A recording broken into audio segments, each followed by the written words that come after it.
Good morning and welcome to Hallam News. I'm Abbie Lang. And I'm Sophie Williams. Our top stories today: students attend a peace vigil at Sheffield Hallam and we visit a cafe with a difference. But first, a candlelit vigil took place in Hallam Square, allowing staff and students to light candles and express their views on the recent tragedies around the world. Sophie Williams reports. A coming together of minds and hearts, united in solidarity, believing in a better world, a place where no one has to live under threat of terror or oppression. The recent events around the world have had a massive impact. Many people have suffered a great deal. The people gathered here today are in a show of support by hanging banners outside the university, covered in messages of love, support and welcoming. I'm here in Hallam Square, where Sheffield Hallam staff and students have joined together to commemorate the lives that have been lost by the violence around the world.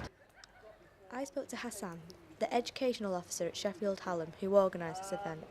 He explained to me why it was important to arrange this vigil and why this vigil is important to their message.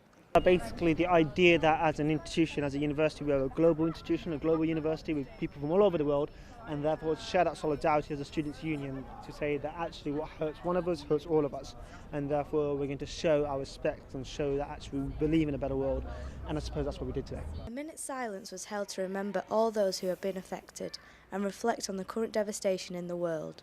Candles were lit to symbolise world peace and to show respect for those who have lost their lives in the recent attacks. Participants at the event were allowed to speak freely about their thoughts and experiences on the recent tragedies. However, Sheffield Hallam University believe that they can do more.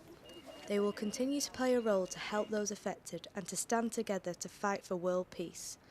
Sophie Williams, Hallam News. A new 220-foot ride has come to Sheffield.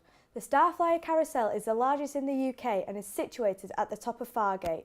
The ride is in operation until June and is open 7 days a week between 10 a.m. until 11 p.m. A Brazilian carnival came to Sheffield Hallam this week. It was part of Shoe Fest, a week-long event celebrating cultures from around the globe. It gave students an insight and they were able to experience the Brazilian culture from food to drinks and even traditional dancing. The Brazilian students were able to show Hallam students what Brazilian culture is all about.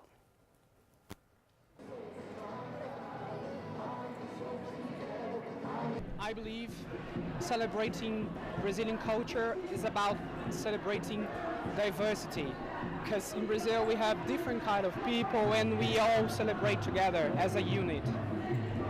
A cafe in Sheffield on Club Garden Road is serving up meals using food past its best before date. Abbie Lang reports. Here at the Real Junk Food Project in Sheffield, which is based at Regather, they use food wastage from local businesses, supermarkets, food banks and many other organisations across Sheffield. The Real Junk Food Project was set up in Leeds in 2013 by chef Adam Smith. They now have cafes all over the UK. Customers are prompted to pay what they think their meal is worth. If they don't have any money to pay, then they can help out in the kitchen instead. Approximately 1.3 billion tonnes of food gets wasted every year worldwide, and there are over 1 billion people in the world that are malnourished because of poverty. The Real Junk Food Project's main aim is to educate the people of Sheffield about food waste.